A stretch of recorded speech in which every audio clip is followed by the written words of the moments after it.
ಮಾಘಪುರಾಣ ಅಧ್ಯಾಯ 27. ಜುನ್ನು ಮುನಿಗೆ ಮಾಘ ಮಾಸದ ಮಹಾತ್ಮೆಯನ್ನು ಎಷ್ಟು ಕೇಳಿದರೂ ಇನ್ನೂ ಕೇಳಬೇಕು ಎನಿಸುತ್ತಿತ್ತು. ಹಾಗೆಯೇ ಗೃತ್ಸಮದನಿಗೂ ಹೇಳುವ ಹಂಬಲವಾಗುತ್ತಿತ್ತು. ಜುನ್ನು, ನಿನ್ನ ಅಪೇಕ್ಷೆಯಂತೆ ಮಾಘ ಮಾಸದ ಮಹಿಮೆಯನ್ನೇ ನಿರೂಪಿಸಲು ಮತ್ತೊಂದು ಕತೆ ಹೇಳುವೆನು ಕೇಳು ಎಂದರು. ಹಿಂದೆ ದ್ವಾಪರ ಯುಗದಲ್ಲಿ ಅಂಗದೇಶವನ್ನು ಒಬ್ಬ ರಾಜನು ಆಳುತ್ತಿದ್ದನು. ಹೆಸರು ಸುಲಕ್ಷಣ. ಸೂರ್ಯವಂಶದ ಈ ದೊರೆ ಪ್ರಜಾನುರಾಗಿಯಾಗಿಯೂ ಧರ್ಮನಿರತನಾಗಿಯೂ ವೀರನೂ ಆಗಿದ್ದನು. ಇವನಿಗೆ ಶತ್ರುಗಳೇ ಇರಲಿಲ್ಲ. ಸುಲಕ್ಷಣನಿಗೆ 100 ಹೆಂಡತಿಯರಿದ್ದರು. ಅವರೆಲ್ಲ ಪತಿವ್ರತೆಯರಾಗಿದ್ದರು. ತುಂಬಾ ಸಾಧ್ವಿ ಶಿರೋಮಣಿಗಳಾಗಿದ್ದರು. ಒಬ್ಬರಿಂದಲೂ ರಾಜನಿಗೆ ಪುತ್ರಭಾಗ್ಯವಿಲ್ಲದೆ ಅವನು ಅದೇ ಚಿಂತೆಯಲ್ಲಿ ಮುಳುಗಿದ್ದನು.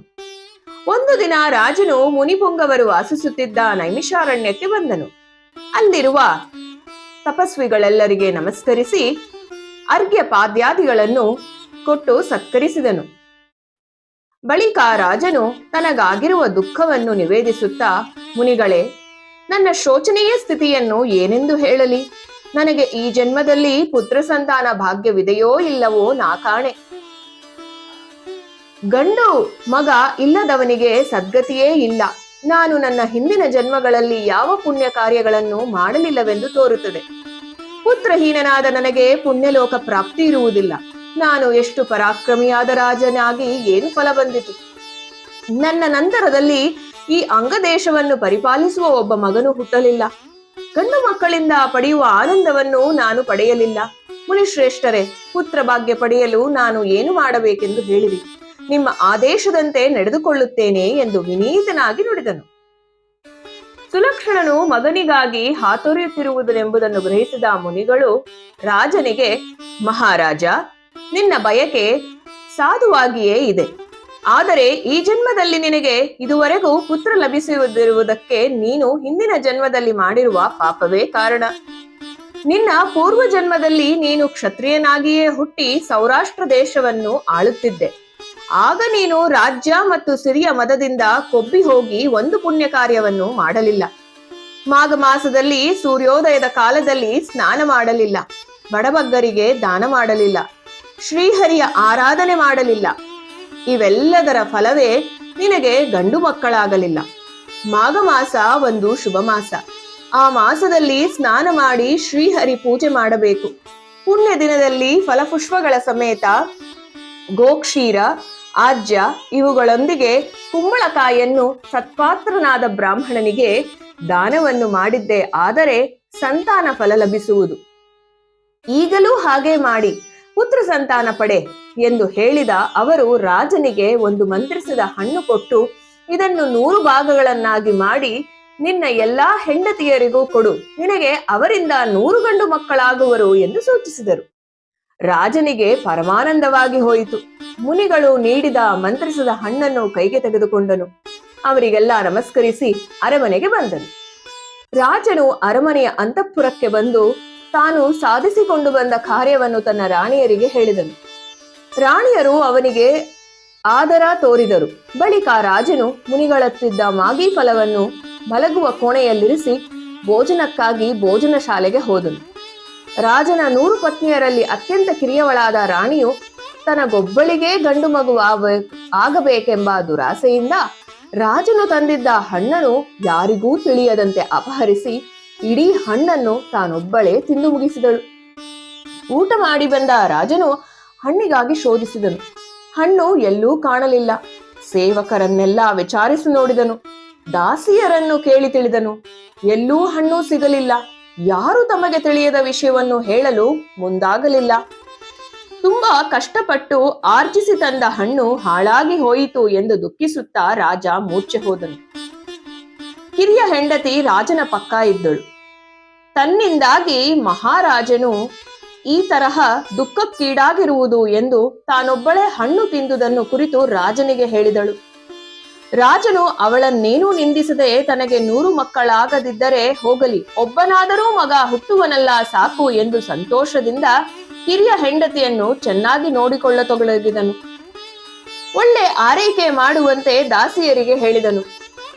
ಹಿರಿಯ ರಾಣಿಯ ಭಾಗ್ಯ ತಮಗಿಲ್ಲವಲ್ಲ ಎಂದು ಉಳಿದ ರಾಜಪತ್ನಿಯರು ಅವಳ ಮೇಲೆ ಹೊಟ್ಟೆ ಕಿಚ್ಚುಪಟ್ಟರು. ಹೇಗಾದರೂ ಮಾಡಿ ಅವಳಿಗೆ ಮಗುವೇ ಹುಟ್ಟದಂತೆ ಮಾಡಬೇಕೆಂದು ಎಲ್ಲರೂ ಸಂಚು ಮಾಡಿ ಅವಳ ಹೊಟ್ಟೆಗೆ ಗರ್ಭಪಾತವಾಗುವ ಔಷಧಿಯನ್ನು ಅವಳಿಗೆ ತಿಳಿಯದಂತೆ ಕೊಟ್ಟು ಬಿಟ್ಟರು. ಆದರೆ ಅದರಿಂದ ಅವಳ ಗರ್ಭ ಪಾತವಾಗಲಿಲ್ಲ. ಮತ್ತೊಂದು ಔಷಧಿ ಕೊಟ್ಟು ನೋಡಿದರು, ಅದೂ ಪ್ರಯೋಜನವಾಗಲಿಲ್ಲ. ನೋಟಕ್ಕೆ ಮಾತ್ರ ಎಲ್ಲರೂ ಅವಳಲ್ಲಿ ಪ್ರೀತಿ ತೋರುತ್ತಿದ್ದರೂ ಔಷಧಗಳು ಕೊಟ್ಟಾಗ ಕಿರಿಯ ರಾಣಿಯು ತುಸು ಅವಸ್ಥೆ ಪಡುತ್ತಿದ್ದಳು. ಇದರಿಂದ ರಾಜನು ಗಾಬರಿಗೊಂಡು ಅವಳಿಗೆ 9 ತಿಂಗಳು ತುಂಬುವವರೆಗೂ ಕಾವಲಿಟ್ಟು ರಕ್ಷಿಸಿದನು. ಆದರೆ 10ನೆಯ ಮಾಸ ಆರಂಭವಾಗುತ್ತಿದ್ದಂತೆ ಕಿರಿಯ ರಾಣಿ ತಾನು ತುಂಬು ಗರ್ಭಿಣಿ ಎಂಬುದನ್ನು ಮರೆತು ಚಿತ್ತ ವಿಕಾರದಿಂದ ಒಂದು ಅರಣ್ಯವನ್ನು ಕುರಿತು ಹೊರಟು ಹೋದಳು. ಅವಳಿಗೆ ದಿನ ತುಂಬಿದಾಗ ಪ್ರಸವವಾಗಿ ಗಂಡು ಮಗುವೇನೋ ಆಯಿತು. ಆದರೆ ಅವಳನ್ನು ಒಂದು ಹಸಿದ ಹುಲಿ ತಿಂದು ಹಾಕಿತು. ಘೋರಾರಣ್ಯದಲ್ಲಿ ಕಿಠಾರನೆ ಕಿರುಚಿ ಅಳುತ್ತಿದ್ದ ಪುಟ್ಟ ಮಗುವನ್ನು ಪಕ್ಷಿಗಳು ಆ ಮಗುವಿಗೆ 1 ವರ್ಷದವರೆಗೂ ಬಗೆಬಗೆಯ ಹಣ್ಣು, ಜೇನು ಇತ್ಯಾದಿಗಳನ್ನು ಕೊಟ್ಟು ಸಾಕಿದವು. ಒಂದು ದಿನ ಆ ಕಾಡಿನಲ್ಲಿದ್ದ ಸರೋವರಕ್ಕೆ ಸ್ನಾನ ಮಾಡಲೆಂದು ಕೆಲವು ಮುನಿಪತ್ನಿಯರು ಬಂದರು. ಅವರೊಡನೆ ಒಬ್ಬ ಮುನಿಯೂ ಬಂದಿದ್ದನು. ಅವರೆಲ್ಲ ಸುಂದರನೂ ಚೆಲುವನೂ ಆದ ಮಗುವನ್ನು ನೋಡಿದರು. ಮುನಿಯು ತನಗೆ ಮಕ್ಕಳಿಲ್ಲುವುದನ್ನು ಮನಗಂಡು ಆ ಮಗುವನ್ನು ಕೈಗೆತ್ತಿಕೊಂಡನು. ಅವನಿಗೆ ಈ ಮಗುವಿನ ತಾಯಿ ತಂದೆ ಯಾರು, ಮಗುವು ಕಾಡಿನಲ್ಲಿ ಹುಟ್ಟಲು ಕಾರಣವೇನು ಎಂಬುದು ಪ್ರಶ್ನಾರ್ಹವಾಯಿತು. ಬಳಿಕ ಎಲ್ಲರೂ ಸ್ನಾನ ಮಾಡಿದ ನಂತರ ಮಗುವನ್ನು ತಮ್ಮ ಆಶ್ರಮಕ್ಕೆ ಕರೆತಂದು ಬೆಳೆಸಿದರು. ಎಲ್ಲರಿಗೂ ಮಗುವಿನ ಮೇಲೆ ಅಕ್ಕರೆ ಇತ್ತು. ಮುನಿಗೆ 2 ಹೆಂಡತಿಯರಿದ್ದರು. ಮಗುವಿಗೆ 2 ವರ್ಷ ತುಂಬಿದಾಗ ಅವರಿಬ್ಬರಲ್ಲಿ ಮಗುವಿನ ಬಗ್ಗೆ ದೊಡ್ಡ ಜಗಳವೇ ಆಗಿ ಹೋಯಿತು. ಮಗುವನ್ನು ತಾನು ಬೆಳೆಸಿ ದೊಡ್ಡದು ಮಾಡಿದುದರಿಂದ ಅದು ತನಗೆ ಸೇರಬೇಕೆಂದು ಒಬ್ಬಳು, ತಾನು ಹಾಲು ಹಣ್ಣು ನೀಡಿ ಬೆಳೆಸಿದರಿಂದ ಅದು ನನಗೆ ಸೇರಬೇಕೆಂದು ಇನ್ನೊಬ್ಬಳು ವಾದಿಸುತ್ತಾ ಮತ್ಸರದಿಂದ ಕಲಹವಾಡತೊಡಗಿದರು. ಕಡೆಗೆ ಮುನಿಯ ಹಿರಿಯ ಹೆಂಡತಿ ಯಾರಿಗೂ ತಿಳಿಯದಂತೆ ಮಗುವನ್ನು ಎತ್ತಿಕೊಂಡು ಹೋಗಿ ಕಾಡಿನಲ್ಲಿಯೇ ಬಿಟ್ಟು ಬಂದಳು. ಸಂಜೆ ಆಶ್ರಮಕ್ಕೆ ಹಿಂತಿರುಗಿದ ಮುನಿಯು ಮಗುವನ್ನು ಕಾಣದೆ ಹುಡುಕಾಡತೊಡಗಿದನು. ಅವನ ಹೆಂಡತಿಯರು ತಮಗೆ ತಿಳಿಯದೆ ಮಾಡಿದ ತಪ್ಪನ್ನು ಮನಗಂಡರು. ಮಗುವನ್ನು ಎತ್ತಿಕೊಂಡು ಹೋಗಿ ಕಾಡಿನಲ್ಲಿ ಬಿಟ್ಟು ಬಂದಿದ್ದರೂ ಸತ್ಯ ಸಂಗತಿಯನ್ನು ಅವಳು ಮುಚ್ಚಿಟ್ಟಿದ್ದಳು. ಮುನಿ ತುಂಬಾ ಚಿಂತಾಕ್ರಾಂತನಾಗಿ ತಲೆಯ ಮೇಲೆ ಕೈ ಹೊತ್ತು ಕುಳಿತನು. ಅನಾಥೋ ದೈವರಕ್ಷಕ ಎನ್ನುವಂತೆ ದಿಕ್ಕಿಲ್ಲದವರಿಗೆ ದೇವರೇ ದಿಕ್ಕು. ರಾಜನಿಗೆ ಮಗನಾಗಿ ಹುಟ್ಟಿದರೂ ಅರಣ್ಯದ ಪಾಲಾಗಬೇಕಾಯಿತು. ಆದರೆ ಮಗುವಿಗೆ ಯಾವ ಮೃಗಗಳಿಂದಲೂ ಅಪಾಯ ಒದಗಲಿಲ್ಲ. ಅದಕ್ಕೆ 3 ವರ್ಷ ತುಂಬಿತು. ಮಗುವಿಗೆ ತುಳಸಿಯ ಸ್ಪರ್ಶವಾಯಿತು. ಇದರಿಂದ ಮಗುವಿಗೆ ಹರಿನಾಮ ದೀಕ್ಷೆ ಸಿಕ್ಕಿತು.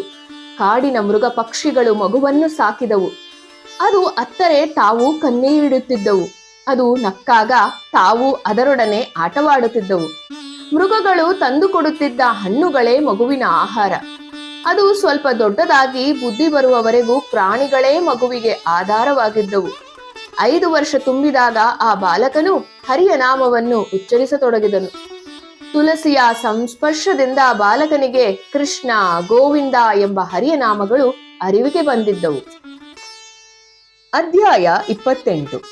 ಗೃತ್ಸಮದನು ಕತೆ ಹೇಳುತ್ತಿರುವಾಗ ನಡುವೆ ಜುನ್ನುವು ಮಾತನಾಡಿ, ಮುನೀಂದ್ರ, ರಾಜನ ಮಗುವು ಮುನಿಗೆ ಸಿಕ್ಕಿದರೂ ಮುನಿಯ ಮಗುವನ್ನು ಕಳೆದುಕೊಂಡನಷ್ಟೇ.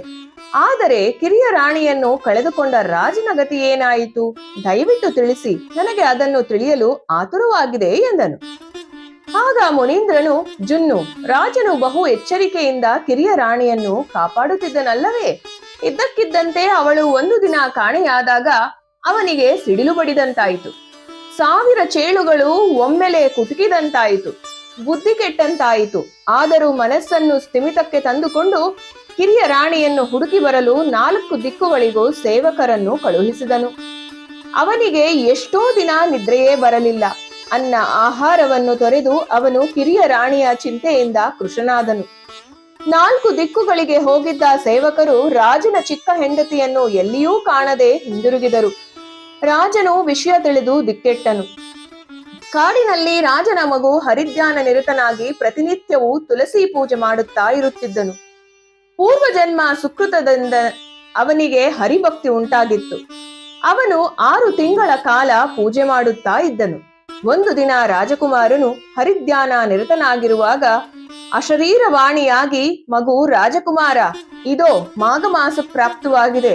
ನೀನು ಸೂರ್ಯೋದಯ ಕಾಲದಲ್ಲಿ ಸರೋವರದಲ್ಲಿ ಸ್ನಾನ ಮಾಡಿ ಶ್ರೀಹರಿಯ ಪೂಜೆ ಮಾಡು. ಶ್ರೀಹರಿಯು ಪ್ರಸನ್ನನಾಗಿ ನಿನಗೆ ಒಲಿಯುವನು ಎಂದು ಹೇಳಿದ್ದು ಕೇಳಿಸಿತು. ರಾಜಕುಮಾರನು ಆ ಪುಣ್ಯಪ್ರದವಾದ ಮಾಘಮಾಸದಲ್ಲಿ ಪ್ರಾತಃ ಕಾಲದಲ್ಲಿ ಸೂರ್ಯೋದಯದ ಸಮಯದಲ್ಲಿ ಶ್ರದ್ಧಾ ಭಕ್ತಿಗಳಿಂದ ಮಾಘ ಸ್ನಾನವನ್ನು ಮಾಡಿ ಫಲಪುಷ್ಪಗಳಿಂದ ತುಳಸಿಯಲ್ಲಿ ವಾಸವಾಗಿರುವ ಶ್ರೀಹರಿಯನ್ನು ಆರಾಧಿಸಿದನು. ಇದೇ ರೀತಿ ಮಾಘ ಶುದ್ಧ ಚತುರ್ದಶಿಯವರೆಗೆ ಮಾಡುತ್ತಾ ಬಂದನು. ಅಂದು ಶಂಖಚಕ್ರ ಗದಾಪಾಣಿಯಾದ ಪರಮಾತ್ಮನಾದ ಶ್ರೀಹರಿಯು ಪ್ರತ್ಯಕ್ಷನಾಗಿ ರಾಜಕುಮಾರನ ಮೈದಡವಿ, ವತ್ಸ, ನಿನ್ನ ಭಕ್ತಿಗೆ ಮೆಚ್ಚಿ ಬಂದಿದ್ದೇನೆ, ನಿನಗೇನು ವರಬೇಕೋ ಕೇಳು ಎಂದನು. ರಾಜಕುಮಾರನು ಹರಿಭಕ್ತನಾಗಿ ಶ್ರೀಹರಿಯೇ ತನ್ನೆದುರು ಬಂದಾಗ ಇನ್ನೇನು ಕೇಳಿಯಾನು, ಅವನ ಸಾನ್ನಿಧ್ಯವನ್ನು ಕೋರಿದನು. ಆಗ ಶ್ರೀಹರಿಯು, ಮಗು, ನೀನಿನ್ನು ಬಾಳಿ ಬದುಕಬೇಕಾಗಿದೆ. ನಿನ್ನ ತಂದೆ ನಿನ್ನನ್ನು ಕಾಣದೆ ಪರಿತಪಿಸುತ್ತಿದ್ದಾನೆ. ಅವನ ರಾಜ್ಯವನ್ನು ನೀನು ಮುಂದೆ ಪರಿಪಾಲಿಸಬೇಕಾಗಿದೆ. ರಾಜ್ಯವನ್ನು ಆಳು. ನೀನು ಮಾಘ ಮಾಸದಲ್ಲಿ ಮಾಘವ್ರತವನ್ನಾಚರಿಸಿ ಅಂತ್ಯದಲ್ಲಿ ನನ್ನನ್ನು ಸೇರುವಿಯಂತೆ ಎಂದು ಹೇಳಿ ಅಂತರ್ಧಾನನಾದನು. ಶ್ರೀಹರಿಯ ಕರುಣೆಯಿಂದ ಬಾಲಕನು ಮುನಿಪುತ್ರನೊಬ್ಬನ ನೆರವಿನಿಂದ ತನ್ನ ತಂದೆಯ ಬಳಿಗೆ ಬಂದನು. ಮುನಿಪುತ್ರನು ಬಾಲಕನನ್ನು ರಾಜನಿಗೆ ಒಪ್ಪಿಸಿ ಅವನು ಹುಟ್ಟಿದ ಬಗೆ, ಇದುವರೆಗೆ ಬಾಳಿದ ರೀತಿ ಎಲ್ಲವನ್ನು ತಿಳಿಸಿದನು. ರಾಜನಿಗೆ ಮಗನನ್ನು ಕಂಡು ಪರಮಾನಂದವಾಯಿತು. ಗಂಡು ಮಕ್ಕಳಿಲ್ಲದ ಕರುಗು ಅವನಿಂದ ದೂರವಾಯಿತು. ಕಾಲಕ್ರಮದಲ್ಲಿ ರಾಜನು ಮಗನಿಗೆ ಪಟ್ಟ ಕಟ್ಟಿ ತಾನು ಎಲ್ಲಾ ಹೆಂಡತಿಯರೊಂದಿಗೆ ವಾನಪ್ರಸ್ಥಾಶ್ರಮವನ್ನು ಸ್ವೀಕರಿಸಿದನು. ರಾಜಕುಮಾರನು ಉತ್ತಮ ಕುಲದಲ್ಲಿ ಹುಟ್ಟಿದ ಕನ್ಯೆಯನ್ನು ವಿವಾಹವಾಗಿ ಪ್ರಜಾನುರಾಗಿಯಾಗಿ ರಾಜ್ಯವಾಳಿದನು. ಕೆಲ ದಿನಗಳಲ್ಲಿ ಅವನ ತಂದೆ ಅರಣ್ಯದಲ್ಲಿ ವಿಧಿವಶನಾದುದು ತಿಳಿಯಿತು. ರಾಜ ಸುಲಕ್ಷಣನ ಹೆಂಡತಿಯರೆಲ್ಲ ಅವನ ಚಿತೆಯೊಂದಿಗೆ ಸಹಗಮನ ಮಾಡಿದರು. ರಾಜಕುಮಾರನು ತಂದೆಯ ಅಂತ್ಯ ಸಂಸ್ಕಾರ ಮಾಡಿ ಶ್ರದ್ಧಾದಿಗಳನ್ನು ಶ್ರದ್ಧೆಯಿಂದ ಆಚರಿಸಿ ಬ್ರಾಹ್ಮಣರಿಗೆ ದಾನ ಧರ್ಮ ಮಾಡಿದನು. ರಾಜಕುಮಾರನು ಹಲವು ವರ್ಷಗಳ ಕಾಲ ರಾಜ್ಯಭಾರವನ್ನು ಮಾಡಿ ಮಾಘ ಮಾಸದಲ್ಲಿ ಮಾಘವ್ರತವನ್ನಾಚರಿಸುತ್ತಾ ಕಡೆಗೆ ಶ್ರೀಹರಿಯ ಸನ್ನಿಧಿಯನ್ನು ಸೇರಿದನು. ಜುನ್ನು ಮುನಿಯೇ, ಮಾಘ ಮಾಸದ ಮಹಿಮೆಯನ್ನು ಕೇಳಿದೆಯಾ? ತಂದೆಯನ್ನು ಕಾಣದ ಕುಮಾರನಿಗೆ ಮಾಘ ಸ್ನಾನದ ಫಲದಿಂದ ತಂದೆಯನ್ನು ಕಾಣುವ ಸುಯೋಗ ಲಭಿಸಿತು. ಶ್ರೀಹರಿಗೆ ಪ್ರಿಯವಾದ ಈ ವ್ರತವನ್ನಾಚರಿಸುವುದರಿಂದ ಸಕಲ ಪಾಪಗಳು ದೂರವಾಗಿ ಇಹಲೋಕದಲ್ಲಿ ಸುಖಿಯಾಗಿ ಅಂತ್ಯದಲ್ಲಿ ವೈಕುಂಠವನ್ನು ಸೇರುವರು. ಇದಕ್ಕೆ ನಿದರ್ಶನವಾಗಿ ನಿನಗೆ ನಾನು ಇದುವರೆಗೂ ಹೇಳಿದ ಕಥೆಯೇ ಸಾಕ್ಷಿ. ಮಾಘ ಸ್ನಾನ ಶುದ್ಧ ಸ್ನಾನವಾಗಿದೆ. ಸ್ನಾನ ಅನಂತರದ ಶ್ರೀಹರಿ ಪೂಜೆ, ಮಾಘ ಪುರಾಣ ಶ್ರವಣಗಳಿಂದ ಎಲ್ಲಾ ಭಯಗಳು ದೂರ, ಚಿಂತೆಗಳು ದೂರವಾಗುತ್ತವೆ. ನೀನಾದರೋ ಈ ಸ್ನಾನದ ಮಹಿಮೆ ತಿಳಿದು ಆಚರಿಸುವವನಾಗು ಎಂದು ಹೇಳಿದನು. ಕತೆ ಕೇಳಿದ ಜುನ್ನುವಿಗೆ ಮಾಘ ಸ್ನಾನವನ್ನು ತಾನೂ ಮಾಡಿ ಪುನೀತನಾಗಬೇಕೆನಿಸಿತು. ಇಂತಹ ಕತೆಗಳು ಜೀವನದಲ್ಲಿ ಮಾನವರು ನಡೆದುಕೊಳ್ಳಬೇಕಾದ ರೀತಿ ನೀತಿಗಳನ್ನು ತಿಳಿಸುತ್ತವೆ.